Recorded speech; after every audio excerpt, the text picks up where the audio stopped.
नमस्कार। सदा चाहिँ मार्केटको अपडेट लिएर तपाईहरुमा आज पनि म उपस्थित भइसकेको छु। यहाँलाई हार्दिक स्वागत गर्छु हाम्रो यो च्यानलमा।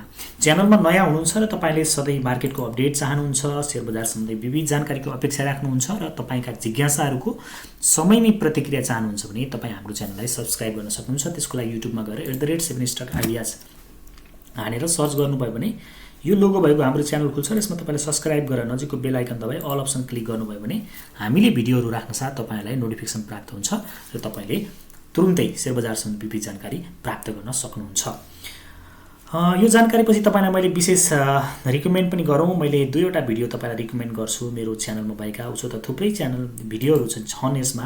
तथापि तपाईले यदि यसमध्ये पनि यो कुन सेक्टरबाट कुन किन्ने भन्ने भिडियो हेर्नु भएको छैन भने अहिलेसम्म पनि तपाई यो भिडियो हेर्नु होला। अब बजारमा चाहिँ बुलिश लगेको सुरुवात भएको छ। कसरी सेक्टर वाइज कम्पनीको छनौट गर्ने यो एकदमै महत्त्वपूर्ण छ। त्यसैगरी हाइड्रो पावरबाट कसरी कुन कुन कम्पनीहरू छनौट गर्ने, कसरी कम्पनीलाई विभाजन गरेर छनौट गर्यो भने हामी सफल चाँडै हुन सक्छौं भन्ने सन्दर्भमा यो भिडियो बनाएको छु। यो दुईवटा भिडियोहरु चाहिँ मैले विशेष रिकमेन्ड गर्न चाहे तपाईहरुलाई। र अन्य भिडियोहरुमा त तपाईका जिज्ञासा प्रतिक्रियाहरू, विविध जानकारी र तपाईको हरेक दिनको मार्केटको अपडेट छँदैछ। तपाई खोजेर रोजेर हेर्न सक्नुहुन्छ। अब लागौं आजको मार्केटको समरी तर्फ। आजको बजार हेर्नुहुन्छ भने 36.86 अंकले बढ्यो। प्रतिशतमा लगेर हेर्नुहुन्छ भने 1.89% ले चाहिँ आजको बजार बढेको देखिन्छ।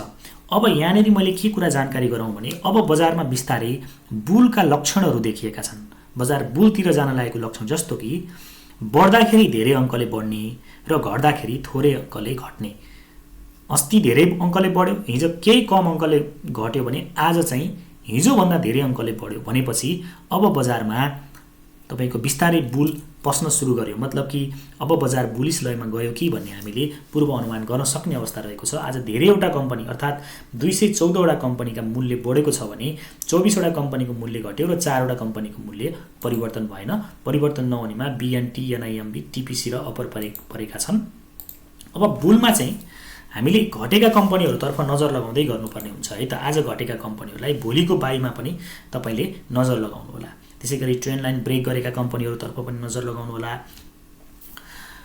आजको टप गेनर्समा चाहिँ तपाईले के देख्नुहुन्छ त बीएनटी देख्नुहुन्छ, यो बोटलर्स नेपाल बालाजु लिमिटेड, डीएलबीएस देख्नुहुन्छ, धौलागिरी लघु वित्त वित्तीय संस्था, एनआरएम का लगानीकर्ताले पनि आज सर्किट लेभलमा कमाएका छन्। सोना पनि आज सर्किट लागेर बढेको छ भने एसएल सीएफ पनि आज 9.99 अंकले बढेको प्रतिशतले बढेको देखिन्छ। त्यसैगरी एसएल सीएफ, एमएलबीएस हैन, त्यसैगरी टीबीसीएल, डोल्टी, एमईएचएल, एसडीएलबीएसएल का लगानीकर्ताले आज धेरै कमाएका छन् भने आजको टप लुजर्समा बजार यति बढ्दा पनि धेरै गुम्ने कम्पनीहरुमा चाहिँ सीवाईसीएल, एसएचईएल, सीबीबीएल, जीएमएफबीएस, पीएफएस लगायतका कम्पनी छन्। अब यसरी बजार बुलिश लयमा गइसकेपछि करेक्सन आएका कम्पनीहरु, टप लुजर्समा परेका कम्पनीहरुलाई नेक्स्ट डे को बाईको लागि हामीले चाहिँ वाच लिस्टमा राख्न पनि सक्छौं। त्यो कुरा पनि तपाईले विचार गर्न सक्नुहुन्छ है त। आजको टप टर्नओभर हुने कम्पनीमा शिवम, सोना, आर्यनएलआई, एमईएन र एसएचएल रहेका छन्। टप भोल्युममा कारोबार हुने कम्पनीमा सोना, शिवम, एनआईबीएल, जीएफ, एसडीएचपीसी र आर्यनएलआई परेका छन्। त्यसैगरी टप ट्रान्ज्याक्सन हुने कम्पनीमा चाहिँ सोना, सिटिजन लाइफ इन्स्योरेन्स, आर्यनएलआई, एसएनएलआई र आईएलआई परेका छन्। यदि कुनै कम्पनी आज टप भोल्युममा कारोबार भएको छ र मूल्य पनि बढेको छ भने त्यो कम्पनी अझै बढ्न सक्ने सम्भावना बढिरहन्छ। त्यस्तो खालको कम्पनीलाई पनि तपाईले हेर्नु होला। जस्तो कि सोना आज बढेको पनि छ, भोल्युम पनि बढिरहेको छ। आर्यनएलआई आज बढेको पनि छ, भोल्युम पनि बढिरहेको छ। एसडीएचपीसी आज यदि बढेको छ भने, मैले हेरेको छैन, यदि बढेको पनि छ, भोल्युममा पनि परेको छ भने त्यो कम्पनी विशेष वाच लिस्टमा राख्दा राम्रो हुने मैले देख्छु है त। आज कारोबार र कम्पनी बढेको छ, तथापि हिजो भन्दा कम भए पनि एभरेज कारोबार भन्दा बजारमा चाहिँ भोल्युम चाहिँ बढिआएको छ हैन। कारोबार र कम्पनी आज बढेको छ, हिजोको भन्दा भोल्युम कम छ, तथापि भोल्युम यसलाई चाहिँ एभरेज भन्दा धेरै माथिको भोल्युम सहित बजार बढेको कारणले अब हामी बजारप्रति एकदमै सकारात्मक बन्न सक्ने माहौल बनिरहेको छ। तथापि एउटा रेजिस्टेन्स चाहिँ नजिकै छ। हामी हर कदममा सचेत बने रहनुपर्छ। मैले त पहिले पनि भनिरहेको छु कि अबको जुन बढोत्तरी छ प्रत्येक दिन बढ्छ भनेको हैन, बिस्तारै घट्दै बढ्दै गरेर अहिले चाहिँ यो जुन 2200 तिरको जुन रेसिस्टेन्स छ, यो रेसिस्टेन्सलाई चाहिँ ब्रेक गर्ने म्याक्सिमम सम्भावना मैले देखिरहेको छु। त्यो हिसाबले तपाईले आफ्नो रणनीति चाहिँ बनाउन सक्नुहुन्छ। अब हामीले बजारको चाहिँ सेक्टर वाइज एकचोटि समरी हेरौँ। नेप्से आज 1.89% बढ्यो। सेन्सिटिभ इन्डेक्स 1.33% बढ्यो। फ्लोट इन्डेक्स हेर्नुहुन्छ भने 1.68% बढ्यो। सेन्सिटिभ फ्लोट इन्डेक्स पनि 1.12% बढेको छ। होटल एन्ड टुरिज्म आज सबैभन्दा धेरै प्रतिशतले बढ्यो, 4.33। हामीले पहिले भनेका छौँ कि यो बुलको सुरुवातीमा चाहिँ बढ्ने अथवा धेरै अगाडि बढ्ने भनेको होटल्स देखिएको छ सप्लाईको कारणले। त्यसपछि हामीले इन्सुरेन्स अनि गएर तपाईँको फाइनान्स, डेभलपमेन्ट ब्याङ्कहरू पनि बढी बढ्ने जस्तो हामीले चाहिँ पूर्व अनुमान गरेका छौँ। अब हेरौँ के हुन्छ। हाइड्रो पावर इन्डेक्स पनि आज धेरै बढेको छ, 3.30%ले। होटल एन्ड टुरिज्ममा चाहिँ कम्पनीहरू हेर्छौँ भने यसमा देखाएन एकचोटि, माफ गर्नु होला। हाइड्रो पावर हेर्छौँ भने आज BSPL घटेको छ। त्यसपछि गएर अरू सबै लगभग सबै NHPC घट्यो। सानो रेड मात्रै बनेको, त्यस्तो ठुलो अङ्कले कुनै पनि घटेको छैन। म्याक्सिमम कम्पनी अल स्टाटस हेर्ने हो भने 83 वटा हाइड्रो पावर कम्पनी बढेका छन्, जम्मा 4 वटा हाइड्रो पावर घटे। यो घट्नेमा चाहिँ BSPL, NHPC, SHEL, SPL यिनीहरूलाई चाहिँ भोलिको लागि वाचलिस्टमा राख्दा पनि राम्रै हुने चाहिँ मैले देख्छु है त। त्यसै गरी चेन्ज नभएका हाइड्रो पावरमा चाहिँ अपर र TPC परेका छन्। यसरी बढ्न नसकेका चेन्ज नभएका कम्पनीहरूलाई पनि तपाईँले वाचलिस्टमा राखेर अगाडि बढ्न सक्नुहुन्छ। त्यसै गरी अब कतिपयले ट्रेन्ड लाइन पनि ब्रेक गरेर बसेको होला, त्यस्ता कम्पनी पनि वाचलिस्टमा तपाईँले राख्न सक्नुहुन्छ। त्यसै गरी हाइड्रो पावर पछि हामीले फाइनान्सको पनि लगभग सबै कम्पनी बढेको आज पाएका छौँ, कुनै पनि कम्पनी घटेको छैन फाइनान्समा पनि। त्यसै गरी तपाईँको फाइनान्स पछि तपाईँले हेर्नुहुन्छ लाइफ इन्सुरेन्सको कुरा गर्नुहुन्छ भने पनि लाइफ इन्सुरेन्समा पनि आज सबै कम्पनीमा एकदमै राम्रो बढोत्तरी देखिएको छ। प्रतिशतमै हेर्नुहुन्छ भने अब 4% बढेको छ, 5% सिटिजन बढ्यो, 5.3 मा बढ्यो HLI, ILI। अब कम प्रतिशत बढेका कम्पनीहरू तपाईँले हेर्ने हो है, जस्तो NLIC कम बढेको छ अझै पनि। यो कम्पनीलाई तपाईँले यो सेक्टरमा हेर्न सक्नुहुन्छ। सूर्य ज्योति लाइफ पनि अझै पनि कम बढेको छ, यो कम्पनी तपाईँले वाचलिस्टमा राख्न सक्नुहुन्छ। कम बढेका अब बढ्न सक्छन् हैन, त्यसकारणले यो कुरा राखेँ मैले। त्यसै गरी अदर्स इन्डेक्समा पनि सबै 3वटा कम्पनी बढेका छन् भने NRM त आज सर्किट लेभलमा बढेको देखिन्छ है। सप्लाई कम भएको कारणले फन्डामेन्टल राम्रो छैन, सचेत भएर त्यस्ता कम्पनीमा कारोबार गर्नुहोला भन्ने हाम्रो चाहिँ अनुरोध रहन्छ। त्यसै गरी तपाईँले ट्रेडिङ इन्डेक्स हेर्नुहुन्छ भने BPC र STC दुवै बढेका छन्। इन्भेस्टमेन्ट सेक्टरको कुरा गर्नुहुन्छ भने CSDC, CIT, ENL, Hathway, HIDCL, HIDCL, यो प्रमोटर सेयर भयो, निफ्रा भयो, NRM सबै आज बढेका छन् है। आज राम्रो अङ्कले बढेका छन्। म्युचुअल फन्ड पनि त्यस्तै छ। आज कम बढेको सेक्टर भनेको यही तपाईँको कमर्सियल ब्याङ्क हो। अब यो सेक्टर के गर्ने भनेर धेरैले सोध्नुहुन्छ क्या, कमर्सियल ब्याङ्क कहिले बढ्छ बढेन भन्नुहुन्छ। यो सेक्टर भनेको यस्तो सेक्टर हो, यसमा लगानी गरेर आनन्दले बस्ने, चुप्प लाएर बस्ने सेक्टर हो। छिटो छिटो यसमा चाहिँ फ्लक्चुएसन आउने, छिटो छिटो प्रफिट हुने भन्ने चाहिँ हुँदैन। बजारमा चाहिँ ट्रेड गर्न डराउनेहरूका लागि यो सेक्टर हो। तथापि कुनै दिन यो सेक्टरमा पनि राम्रै बढोत्तरी तपाईँ हामीले देख्न पाउँछौँ। त्यसमा पनि हामीले मिड रेन्जमा एकदम रिकमेन्ड गरिरहने कम्पनी सानीमा हो। यसमा चाहिँ अब अलिकति बढिसकेको छ, हामीले 235 तिर कुरा गरेका थियौँ। यी कम्पनीहरूलाई चाहिँ SBI, सानीमा हैन, स्ट्यान्डर्ड चार्टर लगायतका कम्पनी यस सेक्टर अब NIC एसिया अझै पनि मैले त बाई गर्न सकिने ठाउँमा छ भन्छु है। नेपाल ब्याङ्क लिमिटेड भयो हैन, माछापुच्छ्रे पनि 200 भन्दा तल मजाले किन्न सक्छौँ। नबिल ब्याङ्क, यीहरूतर्फ पनि बिस्तारै लगानी गर्नुहोस् है। बढिरहेको सेक्टरमा मात्रै पनि तपाईँ धेरै कुदेर जानु उपयुक्त हुँदैन। कम बढेको सेक्टर अब ब्याङ्किङ सेक्टरका पनि लङ टर्मको लागि लगानी गर्न यदि तपाईँले छुट्नु भएको छ भने राम्रा राम्रा कम्पनीहरूमा तपाईँले लगानी गर्ने बेला हो भन्ने मलाई लाग्छ। त्यो हिसाबले चाहिँ तपाईँले रणनीति बनाउनु भयो भने राम्रो हुन्छ भन्ने मलाई लाग्छ है त। त्यसै गरी अब हामीले आजको केही न्युजहरू हेरौँ। त्योभन्दा अगाडि आज सेक्टर वाइज हेर्दाखेरि कस्तो देखियो त भन्दा ब्याङ्किङ सेक्टरमा 10 वटा कम्पनीको मूल्य बढ्यो भने 8 वटाको घट्यो। ट्रेडिङमा दुवै कम्पनीको मूल्य बढ्यो। त्यसै गरी होटल्समा 5 वटा कम्पनीको मूल्य बढ्यो भने एउटाको घटेको छ। विकास ब्याङ्कमा 13 वटाको बढ्यो, 3 वटा घट्यो। हाइड्रो पावरमा 83 वटा कम्पनीको मूल्य बढ्यो, 4 वटाको घट्यो। फाइनान्समा 15 वटा कम्पनी बढे। नन लाइफमा 12 वटा कम्पनी बढे। त्यसै गरी म्यानुफ्याक्चर एन्ड प्रोडक्सनमा चाहिँ 5 वटा कम्पनी नै बढ्यो भने एउटा कम्पनी घट्यो। अदर्समा 3 वटा कम्पनीको मूल्य बढ्यो। माइक्रो फाइनान्समा पनि अब बढ्ने बेला माइक्रो फाइनान्स पनि बढ्छ मैले भनेकै हो। अब पालो आइरहेको छ। माइक्रो फाइनान्स धेरै घटेको थियो, आज 48 वटा कम्पनीका माइक्रो फाइनेन्स बढेका छन् भने 7 वटा माइक्रो फाइनेन्स घटेका छन्। लाइफ इन्स्योरेन्स 11 वटै बढेका छन्, इन्भेस्टमेन्ट पनि 7 वटा कम्पनी बढेका छन्। यसरी घट्ने भन्दा अब बढ्ने कम्पनीको सङ्ख्या बढी भएको छ, भोल्युमसहित कारोबार भएको छ। हामी चाहिँ अब बुलतिर दौडिरहेका छौँ जस्तो देखिएको छ। तथापि सचेत भने हर कदममा हामी रहनुपर्छ। छिमेक लघुवित्तले चाहिँ लाभांश घोषणा गरेको छ।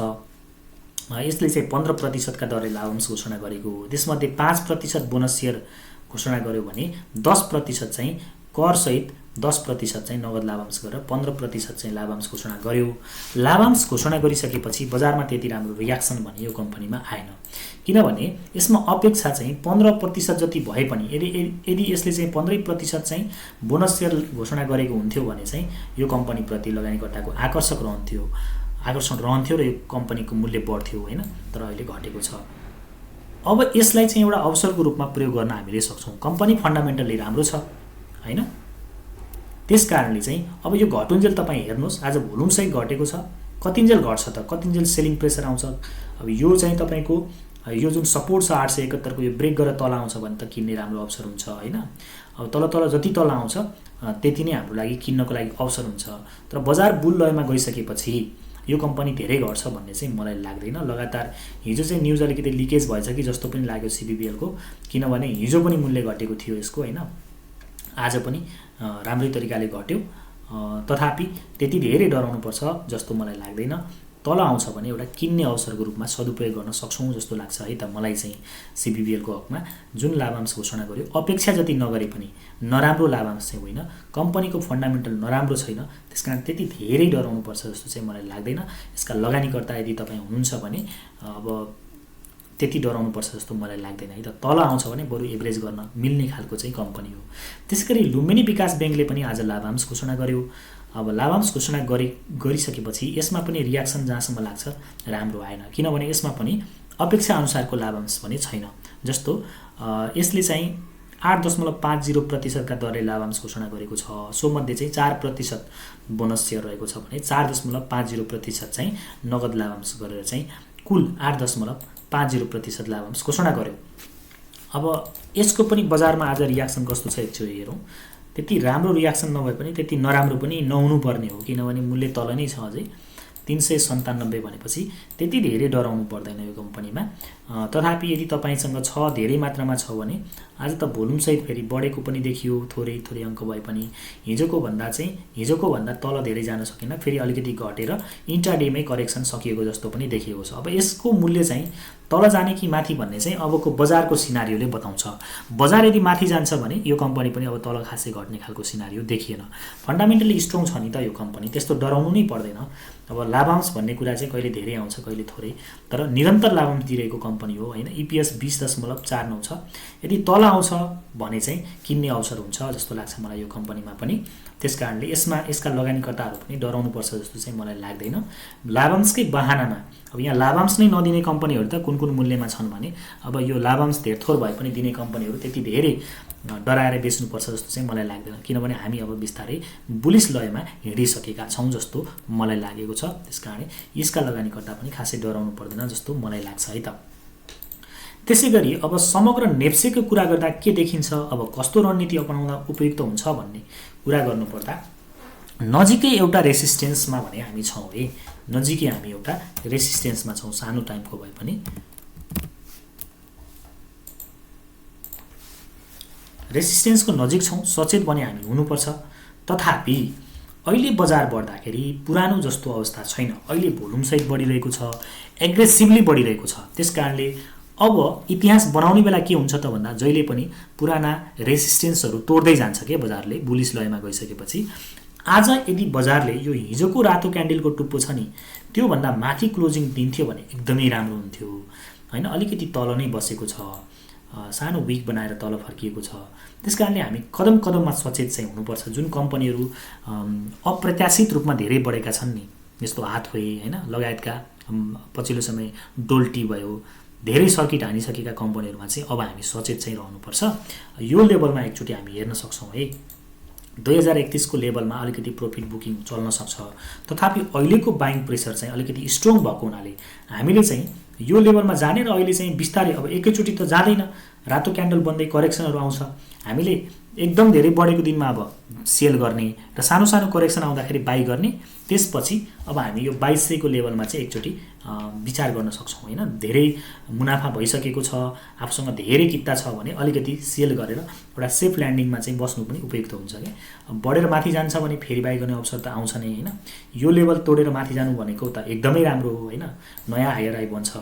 त्यसकारणले यो लेभलमा हामी अब बिस्तारै जाँदैछौँ। भोलिको दिनमा चाहिँ 2034 तिरको लेभलमा के गर्छ एकचोटि हेर्नुपर्ने हुन्छ। यो लेभलभन्दा माथि क्लोजिङ दिन्छ भने हामी फेरि अर्को रेसिस्टेन्सतिर चाहिँ हामी दौडिने अवस्था रहन्छ। त्यसकारण बजार बढिरहँदाखेरि कहिले पनि हौसिएर फेरि जति मूल्य पुगेका पनि होइन धेरै बढिसकेका कम्पनीतर्फ पनि दौडिने चाहिँ होइन।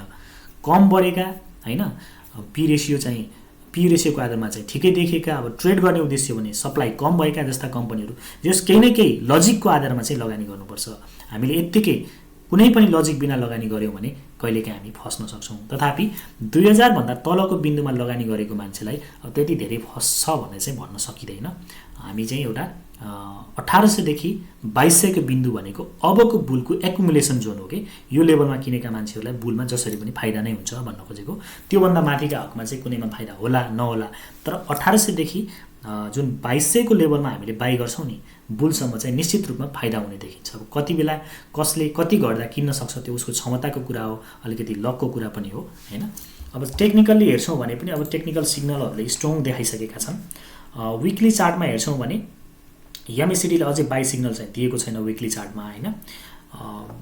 बोलिन्जर ब्यान्डको मिडल ब्यान्डमा गएको छ। एकचोटि हामीले यहाँनिर रियाक्सन, त्यसकारणले आज मिडल ब्यान्डबाट अलिकति रियाक्सन देखाएको हो कि भन्ने खालको पनि छ।